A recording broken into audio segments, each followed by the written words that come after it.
आज का प्रश्न आया हुआ है, मेरा बेटा पढ़ने में कमज़ोर है और उसे याद भी नहीं रहता, पढ़ा समझा हुआ कोई भी सब्जेक्ट उसे याद नहीं रहता। मुझे चिंता रहती है भविष्य को लेकर उसके कि उसका भविष्य कैसा रहेगा। देखिए, उसके लिए एक ही बात हम कह सकते हैं कि जन्म देकर कर्म के साथ ही माता पिता नहीं हुआ करते। और रही बात भविष्य की चिंता को लेकर कि संतान की ज़िंदगी, उसका भविष्य कैसा रहेगा, तो उसकी चिंता आपकी जो आप कर रहे हैं उसके विषय में आपकी चिंता बिल्कुल सही है। और अभिभावकों और माता पिता को, घर के सदस्यों को ही चिंता हुआ करती है, और बच्चे अथवा संबंधित व्यक्ति की हर किसी को चिंता होती है, क्योंकि मायाबद्ध संसार मायाबद्ध जीवों का है। सबको एक दूसरे से मोह ममता अटैचमेंट है, बेड़ी ने बांध रखा है, तो सबको चिंता रहती है। वो तो ठीक है, किंतु इसका समाधान आपके या भगवान के या हमारे हाथ में नहीं है। स्वयं उसी व्यक्ति के हाथों में इसकी जिम्मेदारी है। सारा दायित्व जिम्मेदारी उसी की है। सारा दायित्व उस व्यक्ति के स्वयं के कर्मों पर है कि वह अपने जीवन काल में किस प्रकार के कर्म करेगा, या क्योंकि उसके कर्म जो है ना, उन्हीं से उसका भविष्य निर्माण होगा कि वो अभी वर्तमान में कैसे कर्म कर रहा है अपना भविष्य सुधारने के लिए। तो इसके लिए तो आप कुछ नहीं कर सकते, कुछ नहीं कर सकते। तो उसी का फल वह प्राप्त करता है। कोई भी हो, हम ही क्यों, आप ही क्यों, कोई भी हो, वर्तमान में हम जो कर्म कर रहे हैं उसका हमें फल भविष्य में मिल जाएगा कालांतर में। तो जन्म देकर कर्म के साथ ही माता पिता, स्वजन संबंधी, बंधु बांधव नहीं हुआ करते। कर्म प्रधान विश्व रचि राखा, जो जस करई सो तस फल चाखा। आप हो अथवा कोई हो, सो भविष्य की चिंता करने में आप स्वतंत्र हैं, कीजिए, किंतु उससे उत्तम ये है कि कोई भी अमानवीय, अनैतिक, अनुचित, मानवता विरोधी, ईश्वरीय विधान अथवा वेदाज्ञा विरुद्ध काम न किया जाए, जिससे कि भविष्य खराब ही ना हो। आपने लिखा हुआ है कि क्या होगा उसका भविष्य, आपको चिंता रहती है, ठीक है। रही बात पढ़ाई, शिक्षा अथवा स्मरण शक्ति की, तो एक उपाय बताए देते हैं, आप कर सकते हैं, ताकि आपका जो मन अपनी संतान की ओर से व्यथित रहता है, चिंतित है, तो वो निश्चिंत हो जाए। एक उपाय बता देते हैं आपको परेशान देखकर। वैसे हम इस पक्ष में नहीं हैं, हमें क्षमा कीजिए, इस प्रकार के उपाय हमसे मत पूछा कीजिए, क्योंकि हम हैं प्रियालाल की शरण में और हम अनन्य निष्काम भक्ति पर ही बल देते हैं। किंतु वर्तमान समय में समस्याएं इतनी ज़्यादा हैं, इतनी अधिक बढ़ गई हैं कि प्रत्येक जीव इन्हीं समस्याओं से ग्रस्त है। मेरा पुत्र, मेरा पति, मेरी माता, मेरा भाई, मेरी पत्नी, इत्यादि इत्यादि। तो आप निश्चिंत हो जाएं, किंतु आपको भी वचन देना होगा कि आप भी उसकी, जब पढ़ाई लिखाई सब सही हो जाए, आप उसमें परिवर्तन आता देखें, तो आप भी अपना जीवन प्रभु में, भगवान में बनाने के लिए भजन करेंगे। हमारे लिए तो बस यही मूल्य, और हमें आपसे कोई आशा, कोई और कुछ नहीं चाहिए, कोई अपेक्षा नहीं रखते।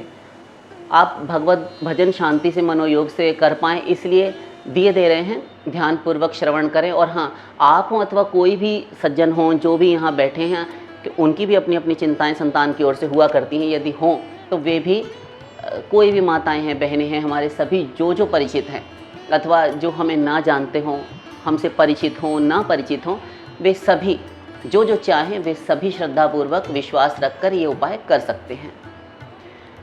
आपके प्रश्न का उत्तर देते हैं, और यदि हमसे थोड़ी बहुत हमें लगेगा कि हमसे आपकी सेवा हो पाई और आपका कुछ भी उपकार हुआ, तो हम अपने आप को जन्म लेकर इस धरती पर आना सार्थक समझेंगे। हमें भी थोड़ा लगेगा कि हम आपकी कुछ सेवा कर पाए। उपाय सुन ले। एक मंत्र है,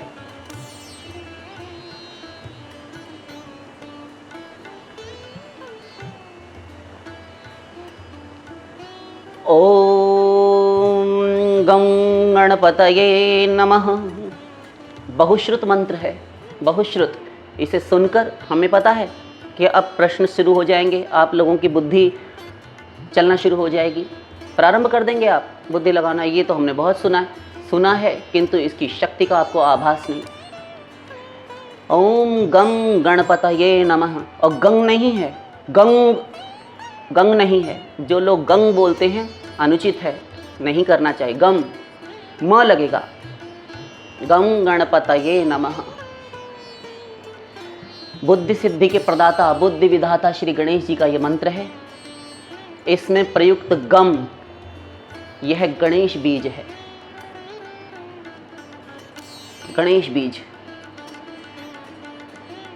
एक बार भी उच्चारण यदि ये इस सिद्ध मंत्र का कर दे कहीं किसी स्थान पर, किसी घर में, किसी ग्रह में, तो मूलाधार चक्र संतुलित हो जाए। जो बिगड़े हुए हैं सबके चक्र, सर्वप्रथम सबसे पहला चक्र जो आधारशिला है, आधार चक्र है, आधार शक्ति है, वह है मूलाधार चक्र। और इसके अधिष्ठात्र देवता हैं भगवान श्रीमन महागणपति श्री गणेश जी। आदि नारायण गणेश नारायण का स्वरूप हैं। पंच ब्रह्म उपासना, जो पंच ब्रह्मोपासना के अनुसार गणेश जी, तो उनका ये बीज है गम, और उन्हीं श्री गणेश जी का ये मंत्र है ओम गं गणपतये नमः। निश्चिंत होकर, श्रद्धापूर्वक, दृढ़ विश्वास पूर्वक आप इस पर विश्वास रखकर इसे जप सकते हैं। कोई संदेह भ्रम मत रखिएगा। भ्रम करने से किसी भी साधना की अथवा किसी भी मंत्र की शक्ति चली जाती है। विश्वास करके प्रारंभ कीजिए। घर से दरिद्रता का विध्वंस कर उठाकर बाहर फेंक देता है ये मंत्र। धन की कमी अभाव न रहने पाए, कोई रोगी ना रहे, कोई भिक्षुक ना रहे, कोई दरिद्र ना रहे। गम जैसे सिंह गर्जना, मेघ गर्जना कर दी जाए, छा जाए।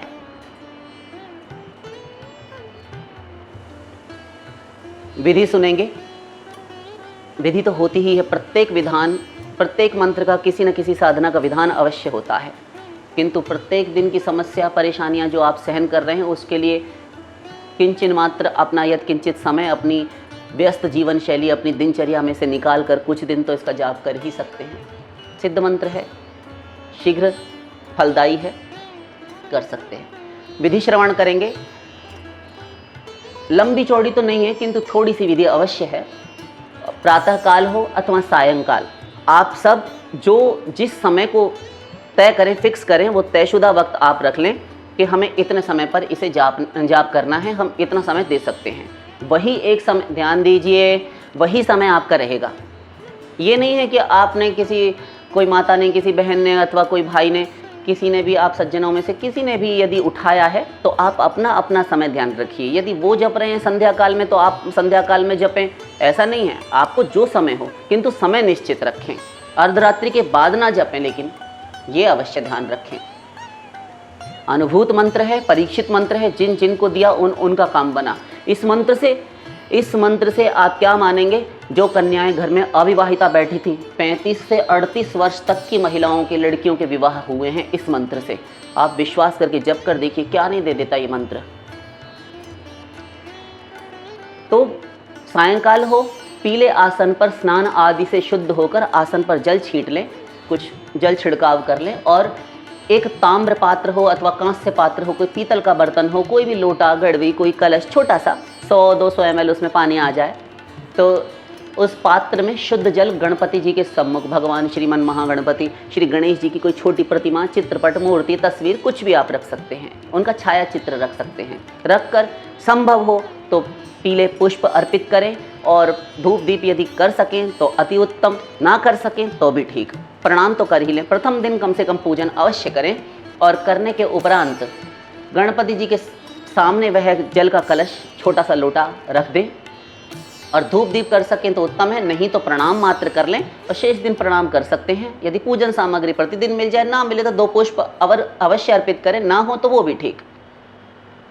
ध्यान दीजिए, विधि बहुत विस्तृत नहीं है। प्रथम दिन श्री गणेश जी को सुंदर आसन पर, किसी पीले वस्त्र के आसन पर बिछाकर बैठाएं, किसी चौकी पर, पटले पर, और स्वयं भी किसी पीत आसन पर बैठ जाएं, और उसके पश्चात आप पूर्वाभिमुख या उत्तराभिमुख होकर जाप प्रारंभ करें, और छोटा सा लोटा गणेश जी के आगे अवश्य रखें। धूप दीप अर्पित करें, हो सके तो मोदक, लड्डू, कुछ भी मिष्ठान अर्पित कर सकते हैं, और जाप प्रारंभ करें। उनसे अपना अभिप्राय, अपनी कामना निवेदन कर सकते हैं। हम फिर से कह रहे हैं, हम कामनाएं करके सकाम कामना युक्त जितनी भी साधनाएं, उपासनाएं हैं, इनके सख्त खिलाफ हैं। केवल और केवल आप ही की परेशानी, आप ही के दुख को स्मरण करके हम ध्यान में रखकर ये दिए दे रहे हैं। हृदय हमारा कर नहीं रहा देने के लिए, क्योंकि हमसे जो जुड़े हैं, हम नहीं चाहते कि एक भी सकाम कर्मी हो, किसी को किसी प्रकार का नया नया बंधन हो। विधि तो इस प्रकार, जब आप जल का लोटा रख दें उनके आगे, और उसके बाद पूजन इत्यादि करके प्रणाम कर लें, तत्पश्चात हाथ में शुद्ध की हुई तुलसी की माला, शुद्ध की हुई माला, अथवा छोटे छोटे शंख आते हैं, छोटे छोटे शंख, तो उन शंख मिल जाती है। आप पूजन की दुकानों पर जाएंगे, पूजन सामग्री विक्रेताओं के यहाँ, तो आपको शंख की माला मिल जाएगी, क्योंकि जल के अधिष्ठात्र देवता हैं श्री गणेश जी, और जल से ही शंख इत्यादि का कारक है चंद्रमा, जल, इन सब का आपस में संयोग है।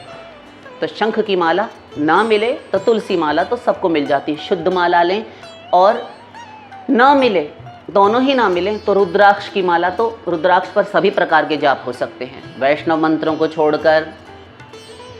तो रुद्राक्ष की शुद्ध की हुई माला ले लें, और रुद्राक्ष की माला को अनामिका पर रखकर, ये अनामिका उंगली जिसमें आप रिंग फिंगर है, जो अंगूठी धारण करते हैं, मुद्रिका इत्यादि, इस पर रखें। गौमुखी ले लें तो उत्तम है। इस पर रखकर मध्यमा, ये लंबी जो उंगली है ये, और मध्यमा और अंगुष्ठ, इन 3 अंगुलियों की सहायता से, इन 3 अंगुली दलों की सहायता से माला फेरनी चाहिए। हृदय के पास माला होनी चाहिए, लटकाकर जानु पर अर्थात घुटने पर रखकर माला जाप नहीं होता। गुप्त रखें माला को, हृदय के पास रखें, और इस प्रकार माला जाप प्रारंभ करें। 108 माला, 108 मणियों की, मनकों की माला होनी चाहिए। 3, 5, 7, 9 अथवा 11 माला करें। जैसे मंत्र छोटा है, 11 माला आपकी बहुत से बहुत आप करेंगे 1 घंटे में हो जाएगी, बहुत आसानी से, बल्कि हम तो कह रहे हैं 45 मिनट में हो जाएगी। 45 मिनट, उससे भी कम में हो जाएगी। सही क्या है और क्या गलत है, ये तो जाप करने वाले की सामर्थ्य के ऊपर निर्भर करता है कि वो किस हिसाब से, किस गति से जपता है, कितने मनोयोग से जपता है।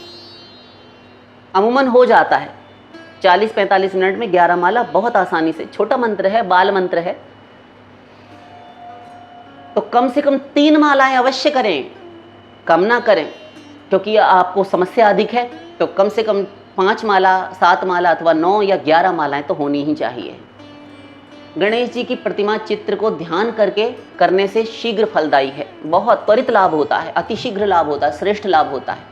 अर्थात जो मूर्ति, जो प्रतिमा, श्री विग्रह, छाया चित्र, तस्वीर इत्यादि आपने रखी है ना, तो उस चित्र को बार बार आत्मकल्पना में अपने त्रिपुंड, अपनी ये जो त्रिपुटी है, भ्रुवल्लरियाँ हैं, आपकी भौहें हैं, उनके मध्य में जो होता है, यहाँ आज्ञा चक्र होता है। अभी हमने मूलाधार चक्र की बात की, यहाँ आज्ञा चक्र होता है भाल प्रदेश पर, दोनों भ्रूलताओं के मध्य में। तो यहाँ आज्ञा चक्र पर यदि आप ध्यान करते हुए अथवा हृदय देश में ध्यान करते हुए करते हैं गणेश जी को, फोटो, तस्वीर इत्यादि, बहुत शीघ्र लाभ होता है। तो आप जाप करें।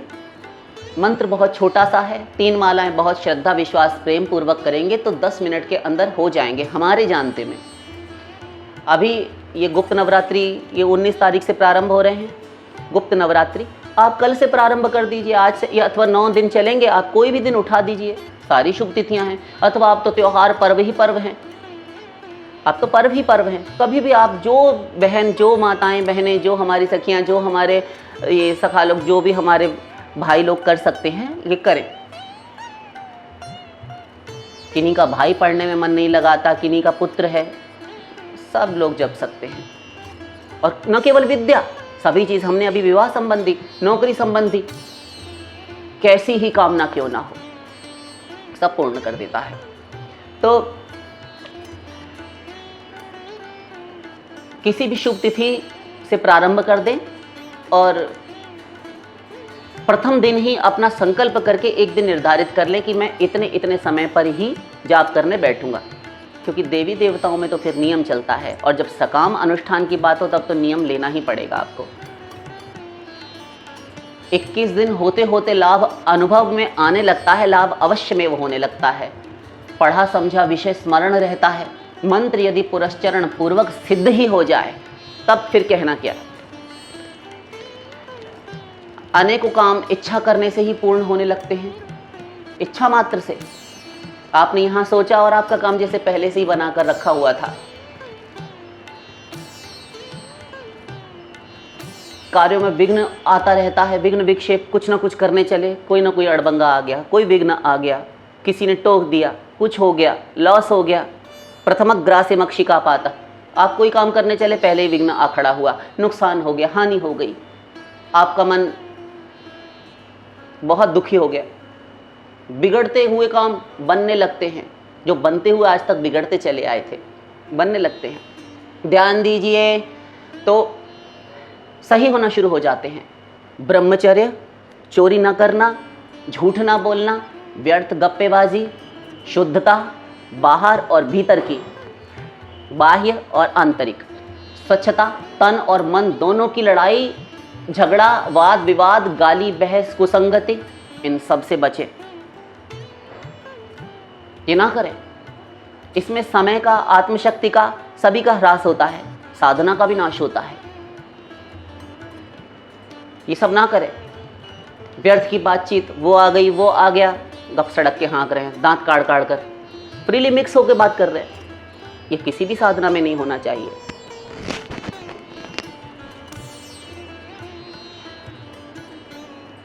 कुसंगति, बुरे लोगों के संग में बैठना, जो इधर उधर की बातें करते हैं, व्यर्थ की पंचायत, गप सड़क के हाँकते हैं, ऐसे लोगों से दूरी बना ले। कुसंग ना करें। अभक्ष्य भक्षण, अखाद्य पदार्थ का भक्षण ना करें, जो नहीं खाने योग्य ना खाएं।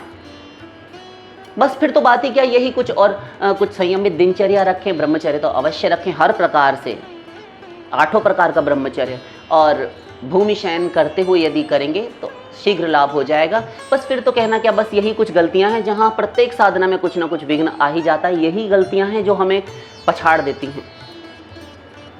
समस्त मातृशक्ति में, समस्त माताओं बहनों में, पुरुषों के प्रति सब में आदर भाव हो, और किसी में दुर्भावना ना होने पाए, किसी में भी दोष बुद्धि ना हो, और किसी में भी बुरे विचार ना आए, दृष्टि दूषित ना हो, ऐसा। क्योंकि देवो भूत्वा देवम यजेत, देवता होकर देवता की उपासना करनी चाहिए, की जानी चाहिए।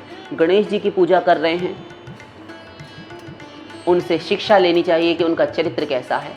कोई भी देवी देवता हो, यदि सात्विक उपासना है तो इतने नियमों का पालन तो अवश्य में करना चाहिए। तो बस, और सब बहन बेटी स्त्रियों में माता अथवा बहन से हटकर और तीसरा भाव कोई ना आने पाए, कोई संबंध ना देखे, किसी से एकांत में बात ना करे। कोई भी माता बहन हो, किसी को अकेले में नहीं, किसी से मिलना नहीं, कोई बात नहीं। और यदि ये हमारे सारे जीवन का मूल मंत्र बन जाए, ये हमारा सूत्र बन जाए, नियम ले ले कि हमें किसी स्त्री से मतलब नहीं, किसी अन्य पराय पुरुष से मतलब नहीं, तो जीवन में कभी कलंक नहीं लग सकता। तो ये उपाय करें, और जब जप पूरा हो जाए, ध्यान दीजिए, जब जप पूरा हो जाए तब आसन के नीचे जो आपने एक लोटा तो गणेश जी के पास रखा है, और एक छोटे से पात्र में जल अलग से पृथक से भर कर रखें, उस वाले को ना डालें। थोड़ा सा जल जो आपने लोटे में रखा हुआ है उसे लेकर डालें। और कहाँ डालें, ये जल थोड़ा सा ले लें, 1 चम्मच भर, और लेकर जिस आसन पर बैठकर आपने जाप किया है उसे ही आसन को थोड़ा सा उठाएं, और उसके नीचे की जो भूमि है उस पर डालकर, और उस जल को लेकर 3 बार अपने भाल प्रदेश पर, मस्तक पर लगाएं। कोई मंत्र इत्यादि की आवश्यकता नहीं, बस ऐसे ही लगा लें, स्पर्श करा लें माथे से, और आसन मोड़कर उठ जाएं प्रणाम करके आसन को। उसके बाद आसन, माला, ये सब को छिपा कर रखें, कोई भी अनधिकारी व्यक्ति इन्हें स्पर्श ना करे। बस इतना होना चाहिए। जब समय में जल रखा हुआ गणेश जी के आगे, वो थोड़ा थोड़ा करके विद्यार्थी हो, जो भी पीड़ित हो, जो जातक हो, जिसके लिए आप जाप कर रहे हैं, उसे थोड़ा थोड़ा करके दिन में 3, 4, 5 बार में 100-200 ml 3-4 घूंट में पूरा हो जाता है। तो थोड़ा थोड़ा करके, जैसे दवा पीते हैं ना, ऐसे दें। ये सिद्ध मंत्र अभिमंत्रित जल होता है, गणेश जी की कृपा शक्ति इसमें आ जाती है। विश्वास पूर्वक आप उसे पान करने के लिए दें। सभी कर सकते हैं, किंतु उसको अवश्य में पिलाएं। दिन में 3-4 बार में 2-2 घूंट करके खत्म हो जाएगा। और हाँ, थोड़ा सा कुछ बूंदे, यही जल कुछ बूंदे इस जल की भी हाथ पर लेकर आज्ञा चक्र पर, ये जहाँ आप तिलक करते हैं ना, माताएं बहनें कुमकुम बिंदी इत्यादि लगाती हैं, पुरुष लोग तिलक लगाते हैं, यहाँ पर अवश्य लगाएं कुछ बिंदु इस जल की भी। ये अभिमंत्रित जल है। तो हृदय, सहस्त्रार, ये सहस्त्रदल कमल है, हृदय, नेत्रों पर भी स्पर्श कराएं। बस कुछ दिन करें त्वरित लाभ हो जाएगा। सावधानी बता रहे हैं, मंत्र गुप्त रखें, किसी को ना पता चलने पाए, भनक ना पड़े। क्या आवश्यकता है किसी को अपनी साधना मंत्र इत्यादि देने की? गोपनीयम प्रयत्नतः। दत्ते च सिद्धिहानि स्यात् तस्मात् यत्नेन गोपयेत, ऐसा कहा जाता है शास्त्र में। समस्त मंत्र स्तोत्रों को गुप्त रखना चाहिए, अपनी साधना किसी पर उजागर नहीं करनी चाहिए। सावधानी बता रहे हैं, मंत्र गुप्त रखें। हम जप कर रहे हैं, जिस किसी को ना देते फिरें। मंत्र अत्यंत शक्तिशाली है और इसका दुरुपयोग कभी ना करें, हम आपसे प्रार्थना करते हैं। एक और उपाय बता रहे हैं, उपरोक्त ना कर पावें तो भगवती सरस्वती ब्रह्म विद्या का मंत्र दिए दे रहे हैं, ग्रहण करें। मंत्र ये सारे हम लिख देंगे। विधि आप श्रवण करके सही सही बताई है, आप कर सकते हैं। और आप तो लिख ही रहे हैं बैठे बैठे आप आपस में, बाकी तैयार हो जाए तो आप देख भी लीजिएगा। और मंत्र लिख दे रहे हैं, लिख देंगे, हम लिखवा देंगे। सरस्वती जी ब्रह्म विद्या का मंत्र श्रवण करें। ओम वद्वद वाग्वादिन्यै स्वाहा, एक तो ये है ओम वद्वद वाग्वादिन्यै स्वाहा।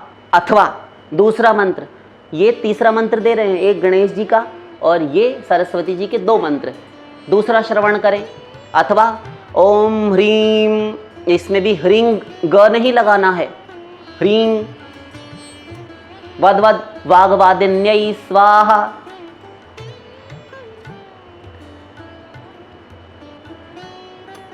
ह्रीं सरस्वती बीज है, ह्रीं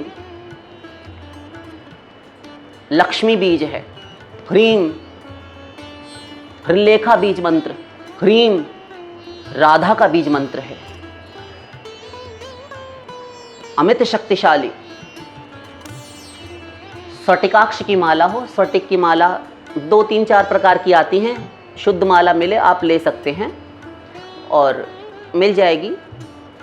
तो स्फटिक की माला हो और शुद्ध की हुई माला, और उपरोक्त जो मंत्र है, उपरोक्त मंत्र नियम जो सारे हमने अभी गणेश जी के बताए ना, सारे नियम वही, क्योंकि वो भी सात्विक मंत्र है और ये भी सात्विक है। उपरोक्त मंत्र के समान ही सारे ब्रह्मचर्य, अहिंसा, जितेंद्रियता, इधर उधर की गप सड़क के न हाँकना इत्यादि श्रवण कर लीजिएगा आप, और तो सारे के सारे विधि विधान वही रहेंगे। और विधि निषेध, सफाई, स्वच्छता, ये सब बिल्कुल सावधानियां वैसी ही रहेंगी। कुछ भी नहीं करना, केवल माला बदलनी है आपको और इष्ट देवी बदल गई आपकी, सरस्वती हो गई। मंत्र दोनों में से कोई भी एक ले सकते हैं और बस पीली या सफ़ेद मिठाई, नैवेद्य, बताशे आदि भोग लगावें, भोग चढ़ावें। श्वेत पीले पुष्प आदि चढ़ाएं। गणेश जी को आपने पीले चढ़ाए थे, यहाँ सरस्वती जी को पीले और श्वेत दोनों प्रकार के चढ़ाए जा सकते हैं। सरस्वती जी की कोई छोटी सी तस्वीर, फोटो, चित्रपट, प्रतिमा आदि जो कुछ आपको मिले, कोई बहुत डिटेल नहीं है पूजन, और जो कुछ भी व्यवस्था आपसे हो सके तो उसे पीले आसन पर अथवा श्वेत आसन पर बैठाकर विराजमान करके, और अत्यंत प्रभावशाली मंत्र है, जाप करें।